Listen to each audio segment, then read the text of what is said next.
Hojik amu akoina pujarakliba live asi akoina location han takjage ko akoigi Keishamthong gi thongdagi kitang haidarakan ko bazarom dei haidarakpa haigalakpagi lambi somdrai dini ko Keishamthong gi Keli Lampak ko Keli Lampak ke opposite leba M-mart ki building deni ko akoina leijarise dugi ahanba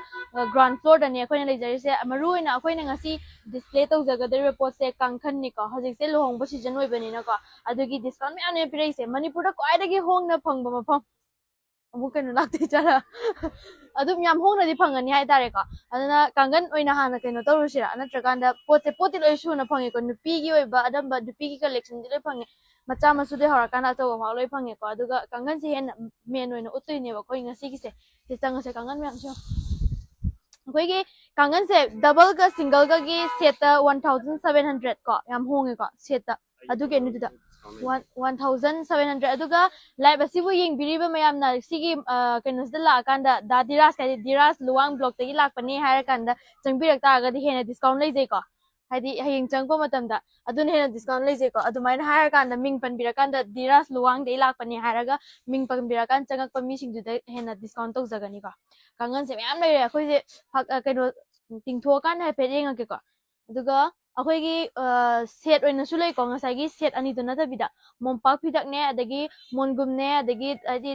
kangan phaja phaja bi set singdo adagi set mongum hai bane adagi set singdo akoi habit oge ko moi chi chi ko sake ji anda sang bi ros da tang setok se kangan nam le lai ji kitang than be ko ya ga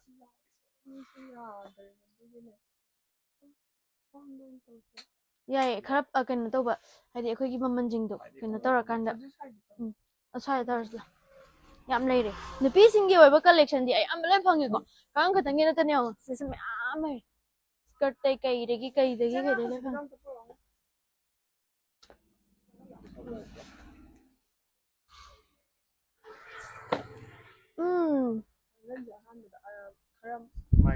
ngai ko aina mic sida hapchala thamgre ngai ko double ga single ga 1700 ki jahana utla se bako yae aduga wedding set sisira sisi sumai lak to ne bako sigi set 1700 double ga single ga do oi 1700 sumai lak to aduga mayam no pamba size adagi leidana ko design adudi mamando adumaina di la oibo ko moina pamba di matungina keno gi wena discount to ne ba dress ki dai lak pa ngai di discount to ni hai ri asuduna lak chalo da diras ki mami palla kana diras ki hai la adu discount yam to ra do aduga sisina wedding set ki oidune ko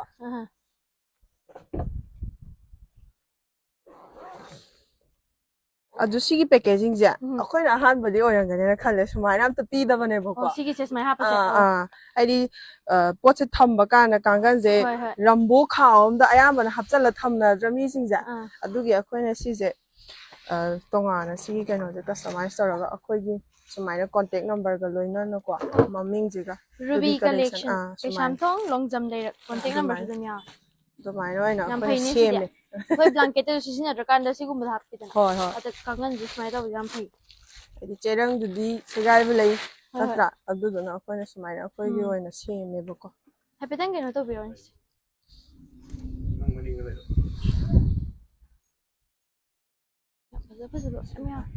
lohong ningdro singa sai de akoina thari ba lat myam se keno to nupi myam se lohong ningdro adai nupa myam anau ba phamung de hip ningdro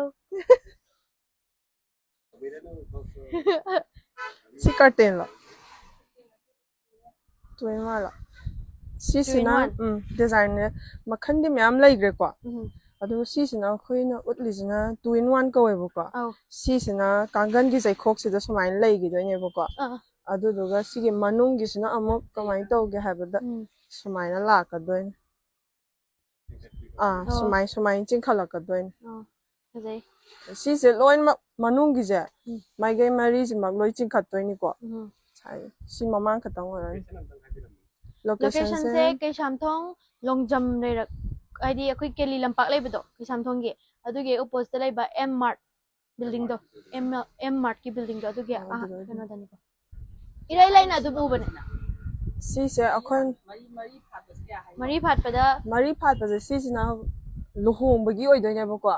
ꯂꯨꯍꯣꯡꯕꯒꯤꯁꯦ ꯑꯩꯈꯣꯏꯅ ꯍꯧꯕꯁꯦ 18 ꯍꯧꯋꯦꯕ ꯁꯦꯠꯇ set ꯍꯥꯏꯔꯤꯁꯤꯗ ꯑꯩꯈꯣꯏꯒꯤ ꯂꯨꯏ ꯂꯣꯏꯔꯨꯝ ꯂꯥꯛꯑꯅꯤ ꯁꯝꯅ ꯍꯥꯏꯔꯕꯗ ꯐꯝꯖꯥꯎꯒꯤ ꯑꯩꯈꯣꯏꯒꯤ ꯀꯥꯟꯊ ꯑꯉꯧꯕ ꯂꯥꯛꯑꯅꯤ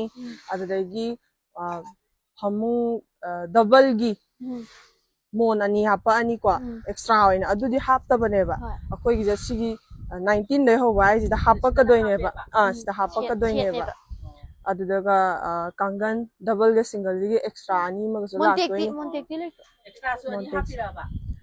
ꯍꯣꯏ ꯍꯣꯏ ꯑꯗꯨꯃꯥꯏꯅ ꯍꯧꯋꯦ ꯑꯗꯨꯗꯤ ꯀꯩꯅꯣ ꯇꯧꯕꯤꯔꯣꯅꯦ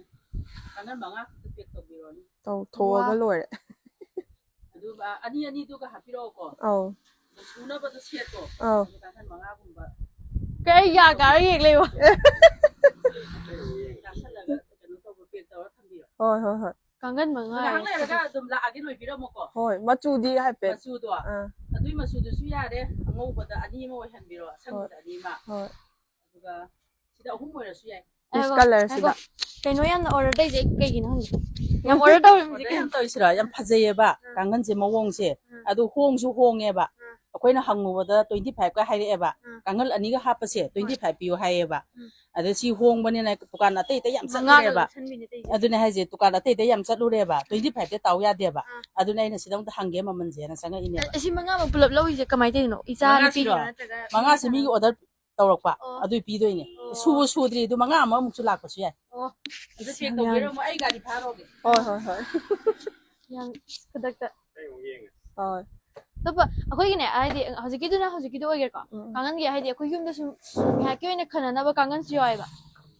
ꯃꯆꯥ ꯍꯥꯏꯇꯥꯔꯦ ꯀꯥꯡꯒꯟ ꯃꯆꯥ ꯀꯣ ꯁꯤꯁꯤꯅ ꯀꯥꯡꯒꯟꯁꯦ ꯈꯪꯕ꯭ꯔꯥ ꯁꯤꯁꯦ ꯂꯧꯊꯣꯛꯀꯦꯀꯣ ꯕꯣꯔꯗꯤꯡ ꯀꯥꯡꯒꯟ ꯑꯣꯏꯗꯣꯏꯅꯦꯕ ꯑꯗꯨꯅ ꯕꯣꯔꯗꯤꯡ ꯀꯥꯡꯒꯟꯅꯦ ꯍꯥꯏꯗꯅ ꯑꯩꯈꯣꯏꯒꯤ ꯂꯨꯍꯣꯡꯕꯒꯤ ꯈꯛꯇꯪ ꯑꯗꯨ ꯈꯛꯇꯪ ꯅꯠꯇꯦꯀꯣ ꯑꯗꯨ ꯅꯠꯇꯦ ꯂꯣꯏ ꯕꯣꯔꯗꯤꯡꯒ ꯁꯨꯅ ꯂꯩ ꯂꯣꯏ ꯐꯪꯗꯣꯏꯅꯦ ꯑꯩꯈꯣꯏꯒꯤ ꯁꯤꯁꯤꯅ ꯕꯣꯔꯗꯤꯡ ꯀꯥꯡꯒꯟ ꯑꯣꯏꯔꯛꯇꯣꯏꯅꯦꯕ ꯕꯣꯔꯗꯤꯡꯗ ꯂꯩꯕ ꯑꯉꯥꯡ ꯊꯝꯕꯁꯤꯡꯗꯣ ꯍꯣꯏ ꯍꯣꯏ ꯍꯣꯏ ꯑꯗꯨ ꯅꯠꯇ ꯇꯥꯔꯒꯁꯨ ꯑꯩꯈꯣꯏ ꯀꯩꯅꯣꯒꯤ ꯂꯥꯡꯐꯩꯗ ꯂꯩꯕ ꯑꯥ ꯀꯩꯅꯣꯒꯨꯝꯕꯁꯤꯡꯗꯣ ꯁꯤꯅ ꯂꯨꯄꯥ ꯀꯌꯥꯅꯣ ꯁꯤꯁꯤꯅ ꯁꯤ ꯃꯃꯜ ꯍꯥꯏꯔꯗ꯭ꯔꯣ ꯍꯥꯏꯔꯣ ꯍꯥꯏꯔꯣ ꯐꯤꯂꯝꯗꯣ ꯀꯥꯏꯗꯒꯤ ꯑꯗꯣ ꯗꯥꯗꯤꯔꯥꯖꯀꯤ ꯁꯥꯏꯠꯇꯩ ꯂꯥꯛꯇꯥꯔꯒꯗꯤ ꯁꯤꯒꯤ ꯕ꯭ꯂꯣꯛꯁꯤꯒꯤ ꯌꯦꯡꯉꯀꯥꯟꯗ ꯂꯥꯛꯇꯥꯔꯒꯗꯤ ꯗꯤꯁꯀꯥꯎꯟ ꯍꯦꯟꯅ ꯂꯩꯀꯣ ꯍꯦꯟꯅ ꯄꯤꯗꯣꯏꯅꯦ ꯁꯤꯁꯦ ꯑꯝꯇ ꯍꯪꯉꯨꯅꯦ ꯍꯣꯡꯗꯤ ꯍꯣꯡꯉꯝꯗꯧ ꯃꯥꯜꯂꯦ ꯁꯤꯗꯤ ꯍꯣꯡꯕꯅꯦ ꯑꯗꯨꯗꯨꯒ ꯁꯤꯁꯤꯅ ꯑꯩꯅ ꯕꯣꯔꯗꯤꯡ ꯂꯩꯔꯤꯀꯥꯟꯗ ꯊꯣꯛꯄꯒꯗꯧꯒꯦꯕ ꯑꯩꯅ ꯍꯥꯏꯕꯗꯤ ꯑꯩꯅ ꯕꯣꯔꯗꯤꯡ ꯂꯩꯇ꯭ꯔꯤꯀꯥꯟꯗ ꯊꯣꯛꯆꯜꯂꯦ ꯍꯥꯏꯕꯅꯤꯗ ꯀꯨꯏꯗꯤ ꯀꯨꯏꯔꯕꯅꯦ ꯑꯩꯈꯣꯏꯒꯤꯁꯦ ꯃꯌꯥꯝꯅ ꯈꯇꯪ ꯑꯩꯕꯨꯗꯤ ꯈꯪꯕ ꯀꯨꯏꯔꯦ ꯑꯩ ꯂꯤꯔꯦꯗ ꯁꯤꯁꯤꯅ ꯂꯨꯄꯥ 200 ꯂꯥꯛꯀꯗꯣꯏꯅꯦ ꯂꯨꯄꯥ 200 ꯂꯨꯄꯥ 200 ꯂꯥꯛꯀꯗꯣꯏꯅꯦ ꯑꯗꯨꯗꯨꯒ ꯁꯤꯁꯤꯗ ꯂꯨꯄꯥ ꯕꯣꯔꯗꯤꯡ 200 ꯅꯠꯇꯕꯗꯁꯨ ꯂꯩꯌꯦꯕꯀꯣ ꯍꯣꯏ ꯕꯣꯔꯗꯤꯡ ꯅꯠꯇꯕꯁꯤꯅ ꯑꯩꯈꯣꯏꯅ ꯂꯨꯄꯥ ꯗꯕꯜꯗꯅ 250 ꯑꯗꯨꯒ ꯁꯤꯡꯒꯜꯗꯅ 250 ꯑꯩꯈꯣꯏꯒꯤ ꯀꯥꯡꯒꯟ ꯈꯛꯇꯪ ꯅꯠꯇꯦꯀꯣ ꯐꯪꯉꯤꯁꯦ ꯅꯨꯄꯤꯁꯤꯡꯒꯤ ꯑꯣꯏꯕꯗꯤ ꯂꯣꯏꯅ ꯐꯪꯉꯤ ꯀꯂꯦꯛꯁꯟ ꯅꯨꯄꯤꯒꯤ ꯑꯅꯝꯕ ꯀꯂꯦꯛꯁꯟ ꯉꯥꯛꯇ ꯑꯗꯨꯒ ꯅꯨꯄꯥꯒꯤꯅ ꯁꯣꯝ ꯅꯥꯀꯟꯗ ꯈꯣꯡꯒ꯭ꯔꯥꯎꯒꯨꯝꯕ ꯈꯔ ꯂꯩꯀꯣ ꯅꯨꯄꯤꯒꯤꯅ ꯍꯦꯟꯅ ꯐꯪꯉꯦ ꯍꯥꯏꯇꯥꯔꯦ ꯁꯤꯒꯤ ꯒ꯭ꯔꯥꯎꯟ ꯐ꯭ꯂꯣꯔꯒꯤꯁꯤꯗ ꯀꯂꯦꯛꯁꯟꯁꯦ ꯁꯤꯗ ꯂꯨꯄꯥ 500 ꯄꯤꯕ ꯀꯥꯡꯒꯟ ꯌꯥꯏꯌꯦ 250 ꯍꯥꯏꯕ꯭ꯔꯣ ꯑꯗꯣ ꯗꯥꯗꯤꯔꯥꯖꯀꯤ ꯁꯥꯏꯗ ꯂꯥꯛꯑꯗꯤ ꯂꯨꯄꯥ 100 ꯇꯥꯔꯅꯤ ꯁꯤꯁꯦ ꯁꯨꯃꯥꯏꯅ ꯂꯥꯛꯀꯗꯣꯏ 250 ꯍꯥꯏꯗ ꯇꯥꯔꯕ꯭ꯔꯣ ꯁꯨꯃꯥꯏꯅ ꯑꯣꯏꯗꯣꯏ ꯑꯗꯨ ꯈꯪꯗꯦ ꯃꯤ ꯋꯥꯈꯜꯂꯣꯟꯅꯤꯀꯣ ꯀꯥꯂꯦꯟꯅꯤꯅ ꯁꯤꯁꯤꯅꯗꯤ ꯍꯦꯟꯅ ꯅꯨꯡꯁꯤꯠ ꯆꯪꯉꯦ ꯀꯥꯏꯅ ꯃꯌꯥꯝ ꯁꯤꯁꯤꯅꯗꯤ ꯍꯦꯟꯅ ꯄꯥꯝꯃꯦ ꯍꯥꯏꯗꯤ ꯁꯤ ꯁꯣꯐꯀꯤꯗ ꯑꯌꯥꯝꯕ ꯐꯖꯕꯅꯤꯅ ꯂꯣꯏ ꯁꯤꯁꯤꯅ ꯇꯧꯋꯦꯕꯀꯣ ꯖꯥꯂꯤ ꯀꯩꯅꯣ ꯍꯦꯟꯅ ꯍꯣꯕ ꯑꯣꯏꯕꯗꯣ ꯅꯨꯡꯁꯤꯠ ꯆꯪꯉꯦꯅ ꯁꯤꯁꯤꯅꯗꯤ ꯃꯔꯤ ꯐꯪꯕꯤꯗꯨꯔꯣ ꯃꯔꯤ ꯍꯥꯏꯕꯤꯁꯤꯗ ꯑꯩꯈꯣꯏꯒꯤ ꯆꯨꯝꯅꯒꯤ ꯃꯔꯤ ꯍꯥꯏꯕꯤ ꯂꯩꯌꯦꯕ ꯑꯗꯨꯗꯨꯅ 1,000ꯒ ꯁꯦꯠ 400 ꯅꯠꯇꯕꯤꯗ ꯁꯦꯠ ꯅꯠꯇꯕꯤꯗ ꯃꯔꯤ ꯍꯥꯏꯕꯤ ꯑꯗꯨꯗꯨꯅ 1,000ꯒ 400 ꯂꯩ ꯈ꯭ꯋꯥꯏꯗꯩ ꯍꯣꯡꯕ ꯃꯐꯝꯅꯤꯀꯣ ꯃꯌꯥꯝ ꯑꯗꯨꯗꯨꯒ ꯀꯥꯡꯒꯟ ꯃꯈꯜꯁꯦ ꯁꯤꯗ ꯑꯃꯁꯨ ꯂꯩꯀꯣ ꯌꯥꯝ ꯍꯣꯡꯅ ꯊꯥꯗꯣꯛꯆꯔꯦ ꯍꯥꯏꯇꯥꯔꯦ ꯐꯖꯩꯌꯦ ꯁꯤꯁꯨ ꯁꯤ ꯀꯌꯥ ꯁꯤꯁꯤꯅ ꯗꯕꯜꯗ 1,000 ꯄꯥꯈꯪ ꯑꯔꯤꯕꯩꯗꯤ ꯄꯥꯈꯪ ꯑꯔꯤꯕꯩ ꯀꯥꯡꯒꯟ ꯌꯥꯎꯗ꯭ꯔꯣ ꯅꯣꯏꯁꯦ ꯂꯣꯏ ꯌꯥꯔꯦ ꯄꯥꯈꯪꯁꯨ ꯁꯤ ꯈꯜꯂꯗꯤ ꯅꯣꯛꯊꯣꯛꯑꯦ ꯍꯥꯏꯕꯅꯦ ꯅꯨꯄꯤ ꯊꯤꯅꯤꯡꯕ ꯄꯣꯛꯍꯜꯂꯦꯕ ꯅꯨꯄꯤ ꯊꯤꯅꯤꯡꯕ ꯄꯣꯛꯍꯜꯂꯦ ꯁꯤꯅ ꯀꯌꯥ ꯁꯤꯁꯤꯅ 1,100 ꯂꯩꯌꯦꯕꯀꯣ ꯑꯗꯨꯝ ꯇꯥꯊꯣꯛꯇꯣꯏꯅꯦ ꯗꯤꯔꯖꯀꯤ ꯑꯣꯏꯔꯗꯤ ꯗꯥꯗꯤꯔꯥꯖꯀꯤ ꯃꯤꯡ ꯄꯜꯂꯒ ꯂꯥꯛꯑꯣ ꯍꯥꯏꯅꯤꯀꯣ ꯀꯂꯔꯁꯨ ꯃꯣꯏ ꯌꯥꯝ ꯍꯥꯏꯁꯦ ꯐꯖꯕꯅꯦ ꯁꯤꯁꯦ ꯐꯖꯩꯌꯦ ꯗꯕꯜ ꯑꯣꯏꯗꯣꯏꯅꯦ ꯁꯤꯗ ꯑꯣꯏꯅ ꯂꯣꯏ ꯂꯩꯕ ꯂꯥꯛꯄ ꯌꯥꯔꯅꯤꯌꯦ ꯂꯣꯏ ꯐꯪꯉꯦ ꯀꯥꯡꯒꯟꯗꯩ ꯀꯩꯗꯩ ꯂꯥꯛꯁꯜꯂꯛꯑꯣ ꯃꯌꯥꯝ Oh, hey, what's the lane? Nangi na mo hen offer pi doin. Oh. King size hungbi one hai. King size. King size size put taruk oi doin bu ko. Put taruk so dum hojiki double height da maman mana na lak doin. 1,700 che ko. Adda mo. Ha. Design di am lay design da khoi no utpa ngam moi da bai wa da ngai re lay ba gi di pai da lay to hai dis manung da sum yam lay re ba. Dum u bu khangan lo ching thok ko do ngam ma ra ba. Oh. Machu phajaba khanje. Si phajai. Si ga no am phajaba ne. Si su phajani mo. Du su phajaba. Adu ga khitang ke no tor ga phajaba ha ga di. Si je body su pina trai cha.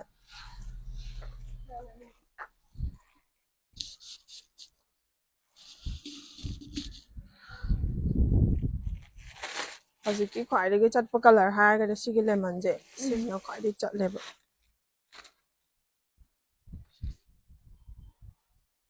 Mut ka se no to rei ko. Ha. Adi ma chu. Wei.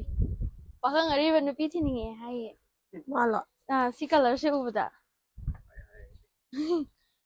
Wow.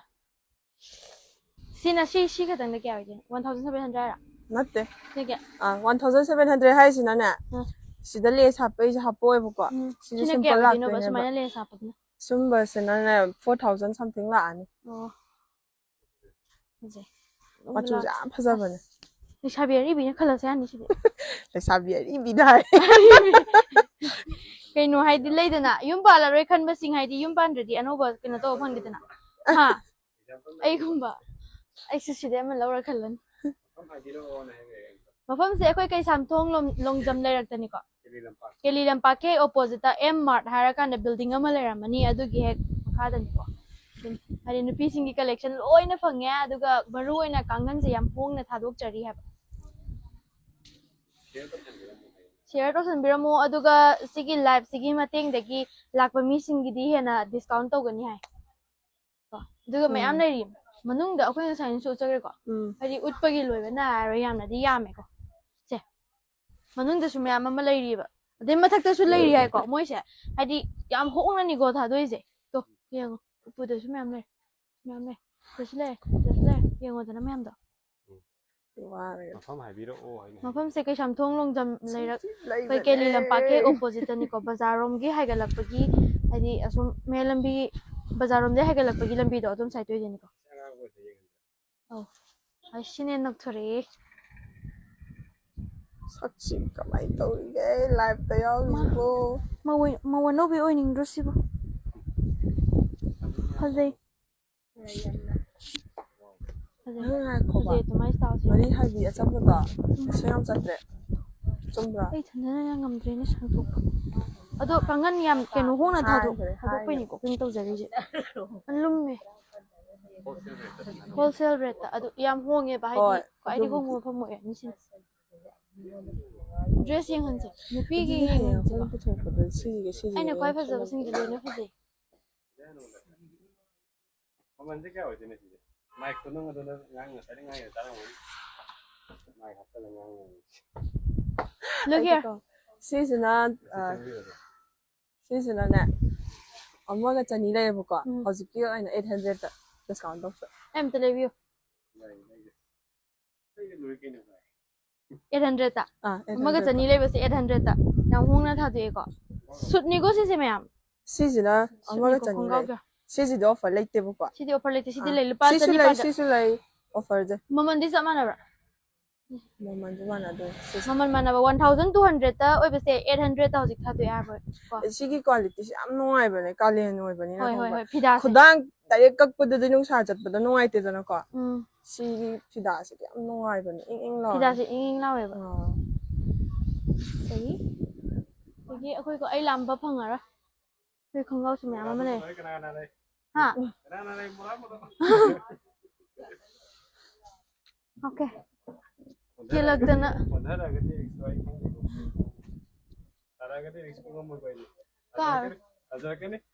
kar rege angang macha gi dress myam yai ko maruina angang nupi macha makha da dress myam lai angang nu pa macha chahi manga tuk su ba nupi macha gi loi na ma lai sigum ba sidi ga ya da ꯑꯗꯨꯁꯨ ꯑꯩꯈꯣꯏ ꯍꯧꯖꯤꯛ ꯑꯃꯒ ꯆꯅꯤꯗ ꯌꯣꯟꯕꯅꯦ ꯍꯥꯟꯅ ꯍꯧꯖꯤꯛꯀꯤ ꯑꯣꯏꯅ ꯂꯤꯁꯤꯡ ꯃꯥꯟꯕ 이제 केटी ज्वेलरी 이제 केटी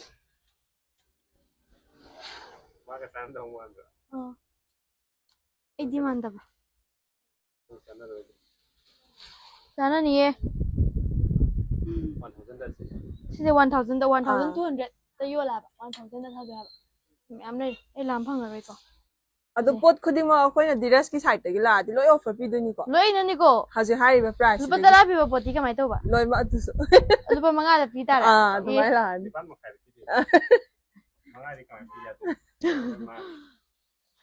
ꯑꯗꯨꯗꯨꯒ ꯂꯣꯏꯅ ꯁꯨꯅ ꯐꯪꯉꯦ ꯑꯩꯈꯣꯏꯒꯤ ꯍꯥꯐ ꯀꯨꯔꯇꯤꯁꯨ ꯂꯩꯔꯦꯀꯣ ꯑꯩꯒ ꯃꯆꯨ ꯃꯥꯟꯅꯕꯤ ꯑꯃ ꯂꯩꯔꯦ ꯁꯤꯁꯨ ꯍꯧꯖꯤꯛꯀꯤ 350ꯗ ꯊꯥꯔꯤꯅꯤ ꯁꯤ 350ꯗꯀꯣ ꯁꯤꯒꯨꯝꯕ ꯍꯥꯐ ꯀꯨꯔꯇꯤꯁꯤꯅ 350ꯗ ꯌꯥꯝ ꯂꯩ ꯑꯗꯒꯤ ꯁꯣꯝ ꯅꯥꯀꯟꯗ ꯑꯩꯈꯣꯏꯒꯤ 150ꯗꯒꯤ ꯍꯧꯕ ꯇꯣꯞꯁ ꯂꯩꯀꯣ 150ꯗꯒꯤ ꯑꯗꯨꯒ ꯑꯗꯨ ꯌꯦꯡꯍꯜꯂꯛꯀꯦ ꯁꯣꯝ ꯅꯥꯀꯟꯒꯤꯁꯤꯅ ꯀꯌꯥ ꯑꯣꯏꯗꯣꯏꯅꯣ ꯁꯤꯁꯤꯅ 250 ꯉꯥꯛꯇ 250 ꯉꯥꯛꯇꯅꯦ ꯌꯦꯡꯉꯨꯀꯣ 250 ꯁꯤꯡꯁꯦ ꯑꯩ ꯍꯥꯏꯐꯦꯠ ꯎꯠꯆꯔꯛꯀꯦꯀꯣ ꯁꯤꯒꯨꯝꯕꯁꯦ 250ꯗ ꯉꯥꯛꯇꯅꯤꯀꯣ ꯎꯠꯂꯛꯀꯦ ꯃꯔꯛ ꯑꯃ 250 ngata ko ina ulaka do sina dagi oh lebiyo so this is 250 lupa kaino pairaga la lupa lising ama pairaga la aduga discount ga to baga lising ama tops si manga phangbe aduga free se kai guma manga lore khalase boko free ama haptoi moi discount ko to je kai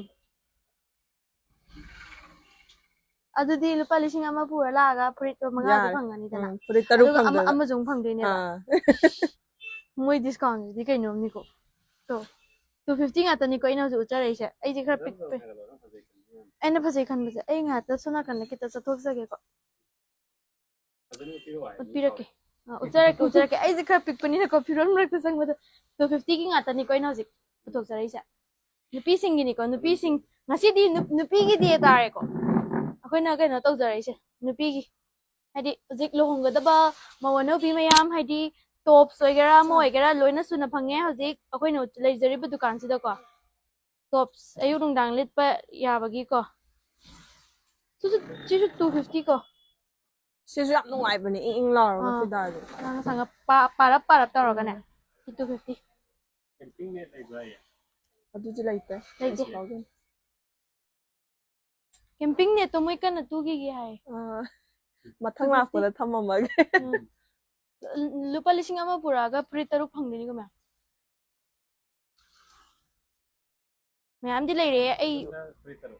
1000 da free taruk hadi 1000 khatam pura kana free taruk phangde tops aduga 150 people sing ko kalai 150 gi dom to puthoro gi loina leire aduga sigi kaino sidi kurti sing sidi sise khongang ne chuni ne pulap set piece ahum laktone boko aduda akoina lising ani ga chani lei hana hajisina ama chani pana offer tha mafam se Keishamthong Keli Lampak ke opposite ni ko ki M-mart building de ni ko khoni le jari ja aduga blanket su loina phangi ko adagi nupi gi oiba ko hadi embroidery taraba kana blouse kumba loina phangi ko loina phangi adagi phanek phangi pi phangi kai phaisu phangi ko loina phangi bedsheet adagi makhan loina phangi aduga sigi bedsheet se elastic fitted oiba do oidone bu ko ado khoi gi haju loina phajan bi do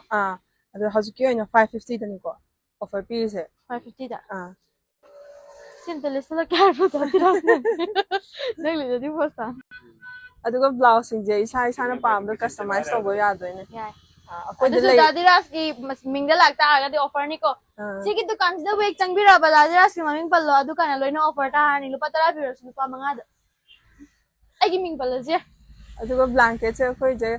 cotton gi fiber oi base kalen da supu ya base sumaina bedsheet ke plus set lagta ne sigi se hai peda khan to ge ko yai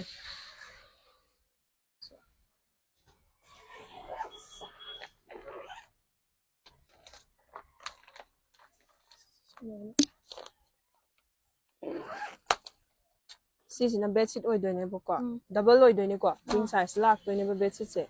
adu sisina blanket oidoibo adum AC blanket ka so haraga so khangna bane boko so mai lang khatik tai ya hoi kalen gi nungai Yamna supa. Lightweight oiredana ko fiber oirebani na. Aduga yam comfort piraga nungai hanbado. Comfy way si. Comfy. Comfort. Adu blanket che khoi sida phangi je si khatang na te sida so ma leiri ko si sina bedsheet yaudabane ba. Si Akhoi le kai gi ne. O dadira so le kai gi. Aduga blanket che kalengi blanket da makhanani hum laibu ko si sina mo cotton gi ne bu ko si so hojiki du maina fiber yabu do oidine ba adu sina pot che khara tha ba hen ba ai tare ko ya lightweight ti du mo oidine ba aduga bedsheet ti yauda ba si so am tan maman se si sina 2000 laibu ko sut budget ti mati mai chana hai pe da pai bi gero Ai pai bi.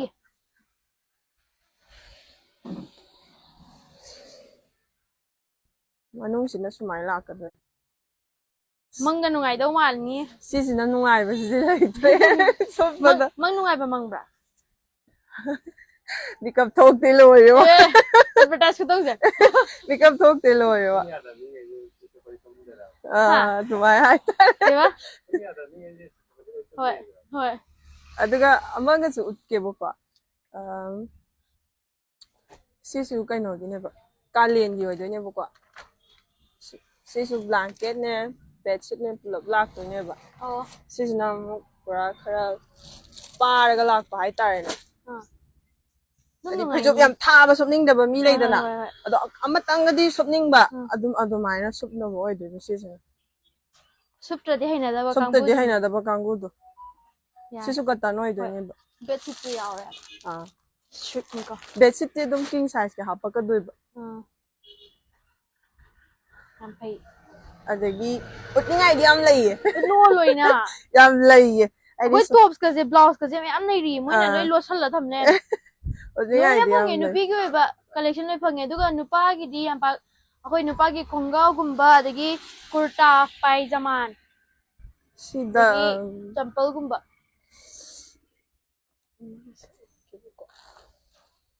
keno do sofa cover do to utse ba Yai. khoi gi hajikani sofa jing je maman awa nga thanare dana adi khatang chu san ma khot ba se nongai te dana ko adu duna sofa gi cover zu lei ba Puthok piro. ama di coffee ma chu di lei ni se carpet chu lei ni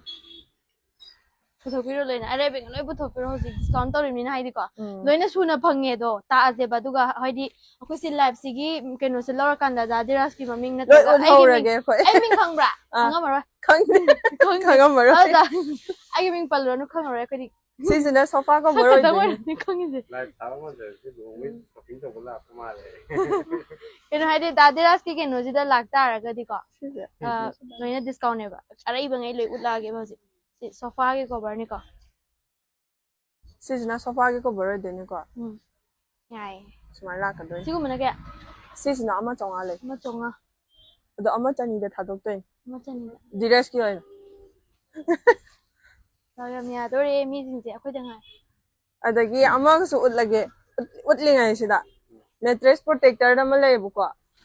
si su utlage si sina amu cotton gi ne si su am season ba de nungai ba si se manung da fiber su akhoi na kan noi na keno to bi to bedsheet to hajan bi do hari mompak isingumba haijan ma da sum nungai te dana adu duna si sina protector o helane ba hai di Sing chân cái am sing da bi waterproof oi do am ne te ba yeng ja bro te yeng ja bro ya yi si ai to ning to ning ising si lai ising haijala yeng sira yeng ja ha beta makada powder oi do ne ba the protector happy dana sisa adu da makada yeng yeng roi dik to sna ri ra yeng ge ko haji oh hoi hoi angang me yung hanjan no sinai to biro Sing chân tôi đi đấy. sai le ne bu ko adu ko som da di la roi bi sing je chot la roi ba hoi angang me yung hanjan ba gumba som nai angang ma cha chen ba gi da yam da ka le ba hoi yam pai aduna ju kaino tawdin haidi adumaina mayung hanjan laga to se mong pak su kuin sa ta mo pa si kuin chatte ba adu si si di samna ai bu ko akoi si je tha ga di mo pa phi dak tha da sino ya doi ne ba phi sino ai tra ta noi ba ni na maman ja ama chongwa le ba diras ki side ti yo ai na akoi na offer tok thoi ja ama ga chani ro offer tok thoi Ming da pan biro duga lao diras ta pal lo si dukan sa lak ta lao diras ta pal ya yani ta hara ga thadora diras ko pala ba dum offer le re pa adigi am nungai si kai kino hai ba si je fitted oi ba se si am nungai ba di mo pa phi dak se khoi angang am phammi ma ka khala phamung ji phamjal lo sup tra ne adu semna ba da thaba mo oi ba ne ba si da ta long na tok san gi ba dum super oi dum nungai le chap ti si ji khunungai je demo feel na te demo feel na te mayam la yeng view ting mathak ba de ha ko dan ni ta ga ni re la ba to re ya ra ai te da ma ta te ke si ma ta ke ta ha la ta ba la ha la nga ba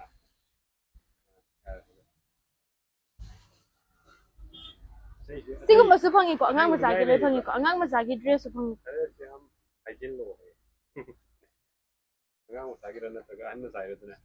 sina angang macha gi no wanda ha pa wen fajar le phangi ko ai hapin jar ke mathang mathang eh hoi ba sishu discount ni ko dagi akoi nupi gi hojik luhong ma tam luhong ba season gi oina di phangi nupi jing gi oina yam nungai ga hoi no hai sigi dukan se nupi jing gi oina yam nungai ga da dukan hai challo ye चलो चलो चलो ये बंगे कोई cosmetic के कालो ले मारी मसम जम याम बा माले याबे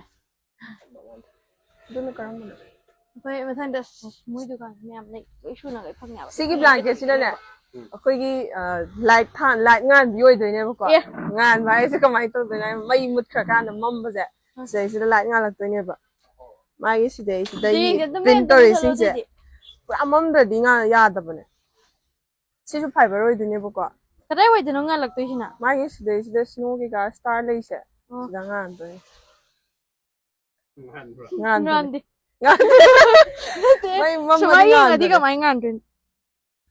ai bet tu mai ngan di ka mai ngan din a pe mu thole yeng si ro ngan ba na yeng de hoi manu min ni ta sona ba ma la ni yeng si ro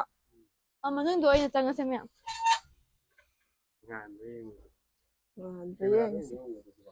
ngam ni nga la di u dau di mal ai kan gra hai di loi mam mam ni camera angan bam di u ni dana adu blanket so oi doi ne ba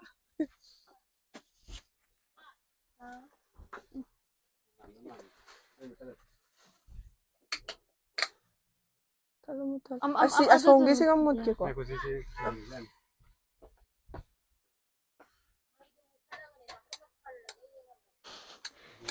ngali adugi ne sida ngali adugi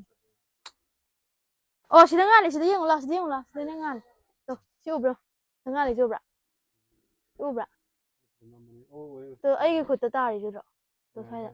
ngali si wait kita nang lo kita to ngali si ora ngoi ni da ni yes muy blanket si dit inai to shana boiram da ngala ba ngale edi phagira na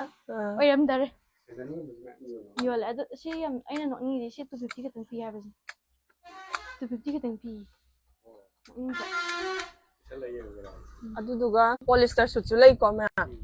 loi shuna ba phangi si gi keno si da hoi yeng se ma di ngau ba ne yellow se ting tho sira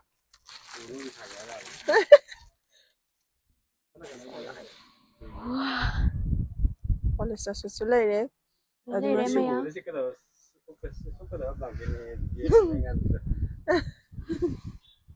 kana khang ni pa la pa bu se ma maya mo go nu bi ning tro sut ji de kyan so che khoi da haji ki offer right na 550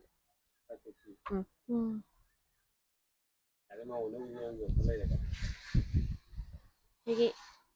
nupi jing na yamna changba da nungai ga da si keno Ngali da hojiki do fara nati. Ngali do hodra ba. Amko lo hai bra. ngan ba ne Ngali hojiki do. Horen live lo ra kanda kitang chingkhat la ka ying bi do ngali hai hojiki do. Ma ke no do sumaina. Hoi. Sumaina kaino to bo jaga. Cloud yek pagi machin do. Matai do.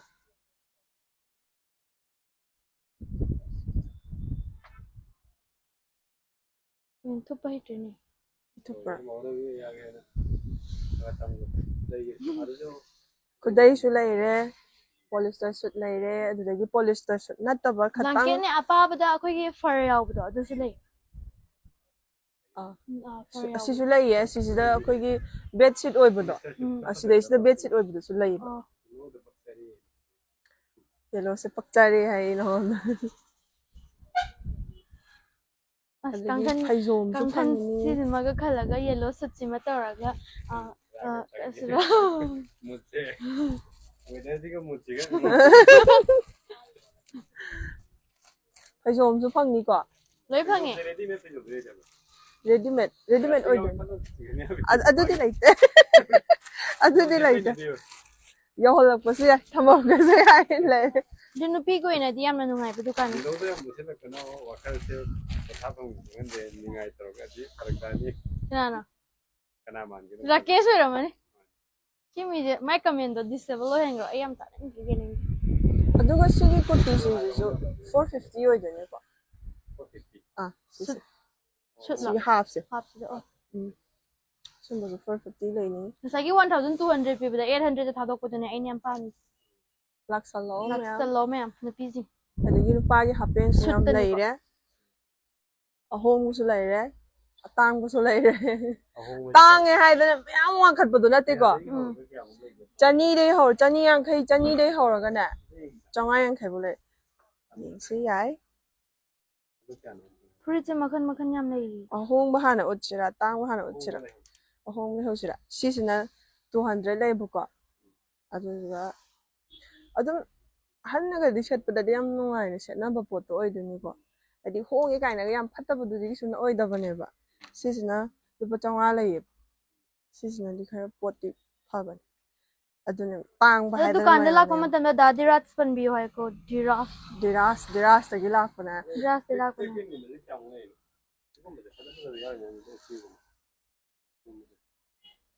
sisa nang lao nang na Fajaba di no pa Shit lo hai ra. Cái ai no. sisina 500 lei du Shit lo hai. adum ta du ni ko Dadirat span la ga la wai. check page na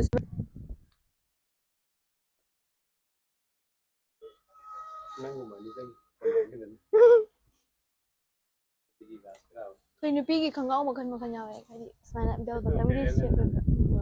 Shi ne ai wani am pakchari sigum ba sa ko. Sigum ba gi sigi star ai wani am pa is. Dagi khangau hadi summer gi kai ta. To ma ngai ni akhoi gi jumba gum sa na ba gym pen or shi ya shi je. To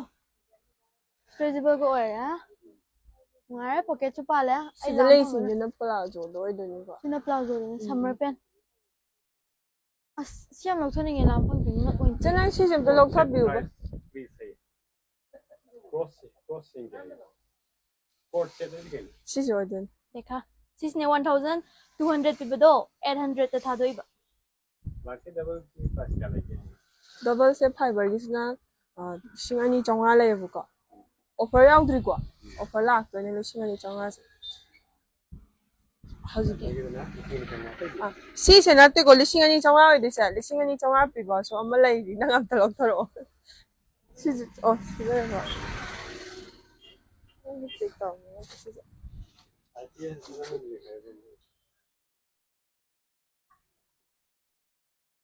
haziki mai ngan bu so ani chonga lak ka do ni ko Ai mai ngan bi dom lor. sisu chap mana do ne mamon Mai wakhan ga nong nong la. Nasai gi yellow ma chu gi kagan dung khalaga sida lak ka de kagan ma su do yellow khalle da na. Mo pa sidak to adu su yellow ai raga ne blanket si angang wa ji ga yellow sut ka to raga le ramadi. Saya kan ini yang nyawa ni lah tu kau. blanket item makhan yam leiyebako akoina sida loinama putharaga utpadi ngamdrebako Lady am lay loy shuna ba anamba haidi ayamba loi sunaba leiba blanket samjal la harage ba loy shuna phange hab aduga dadira akoina utli sikatang makhan yam leire akoina kalen oibagi su putharaktabane ba ada blanket di makhan yam akoina hojik location se Keishamthong longjam leirak ki akhoi ki Keli Lampak to sorok kek matai dani ko smaina bazar rom hagat pagi lambi do ide M-mart ana Leiragani ko building da Keli Lampak ke opposite to ide thongdegi kitang haidara ko kaichen phamnari ba sigi paring se dum dugi mamang do jane ba so blouse ne am nei ri nupi ke items ne na phang nupi ki dukan nupa gi su khara t-shirt lupa chamen kai piba lei chamen kai piba t-shirt lei ko nupa gi so lei jere me am chamen kai piba t-shirt ma sai am le mini nga sang ye ude ne chen chamen kai piba dum to utse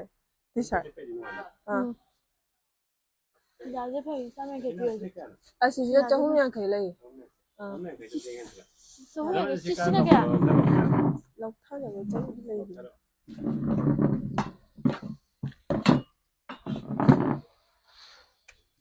wa te ki dan hum so ka di ko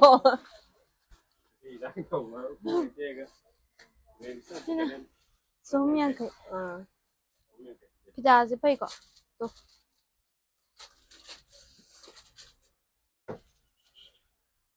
sidi adu da 350 oidoi t-shirt china t-shirt china 350 oidoi ko tal to nupi oidoi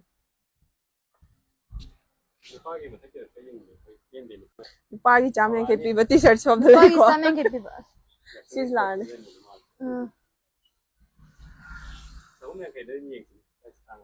Asik sigi green ja sidi ke no gum sidi adu fajaba ne let fajaba ngai bane hojik summer budi change ko adu itar ga su sik ente summer gi wanti e sina be nungai ni summer gi pai e ai su kudang sang oh kudang nu sa jat pa ko ya na sina adu je chahum yang kai kai na yai ne Ya sang wa lei adu ki ke no mu su ba ogi ai ke na so me ke Zara ingene adu ki lei da yar nu mu su ya dan te yen ya sira yes sidi humang so ni ma ama ken gre parap tor ga nim da gen ta mas maina sigi weather je sisi na chamri le sigi weather je nong tili ga chu ba kan do lit pa nong ani se nong jing chu ba yam hoi leidana adu yam ingda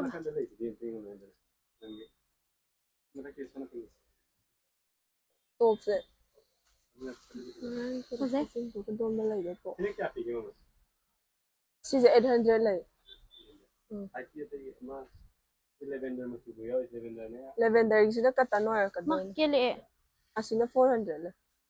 kon de tan de ngin ko yeng de makha gi sira sai sira ai 11 mo su ga na te na di sai sira ham ne na di this one ngang ko da so oidoi ko 400 mong ni pa nong ang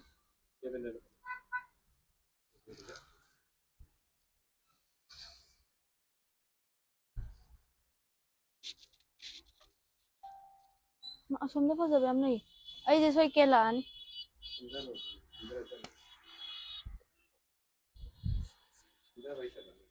ko ti ke tawe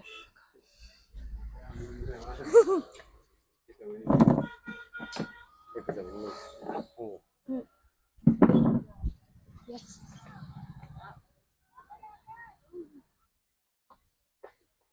sing kya pi jan te war woman kya de si hajiki white na 250 oidoi sing je loinamak ti mana de bu ko aduna chahum oye bu ko black sing ma thake sing je sumaina ke no yaw bi je kudang sang bi je adu sai ko kap yaw zab je pa cha ha na de koina 800 yon bane ba hajiki ai na pa chat lỗi chuyện nào bằng gì lỗi chuyện nào bằng ngay sẽ à cái đồ càng zoom lao khuyên út bơi áo đờ bơi lấy ta cái dù à cái áo bra hay mà tận là lấy áo rồi nhỉ cái kuzi su lấy rồi nhỉ anh ôi na áo nupi yêu bài su lấy áo rồi co nang happy this is a laying kuzi Fajaba season zero cái co ai cái tao rồi vì kuzi sao sự chào em khuyên cái bracelet hay gì co ibi lagi lấy bằng âm đồ mấy gì rồi 어디서 양카이 어디? bank 지식 좀 안 되라 아, 양카이 어디? 뭐 저배 그 지식 없냐 그리고 시기 베이크사. 시기 베이크사. 아빠는 300 타도해봐. 디레스키들라 아들 빠짜니 양카이다 피도. wow 아. so nice this look here see 그 지식 안 파세요 guys 엔티 다네 소이도니까. 뭐야 그지자. 시자 페어다 550 lay. 뭐 시엔이 시다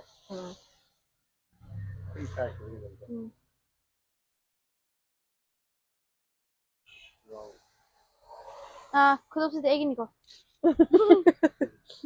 스낵 캐티 jewellery 톱 막간다. 시세 pair याम ले तो सिसे anti डार्निश ना तो 아, 엔티 다네 소이도. तो 그거라 나마 같은 시라도 보잖아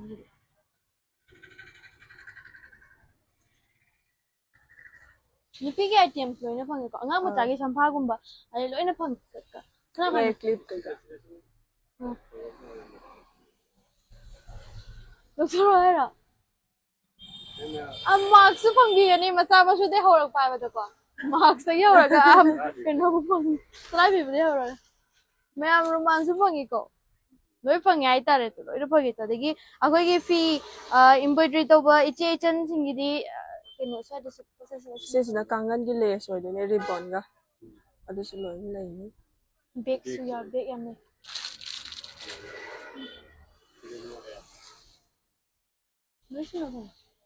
Nupi items loina phang ai ta re du 150 pi ba se sima pan da le re 150 pi ba free che nupi go ne ka ta gi sandal nupa gi champal adagi chuni adagi to se lo yim bi se le satin su le ko raincoat su le ko loi chu na phang si bek xiang loi se la se me am live aduna sigi akoi location se amuka tak sarang ko Keishamthong lom jam le akoi gi na bazar rom da hagat वे लंबी जुदा लेबे site नि को Heidi केली लंपा के opposite अखोइ सुनाइना as the imam ya mama potpam bami myam na sigi opposite oidine ba aduga thongde kitang keno tawraga leire ko aduga akoina leisna buildings na M-mart building dani ko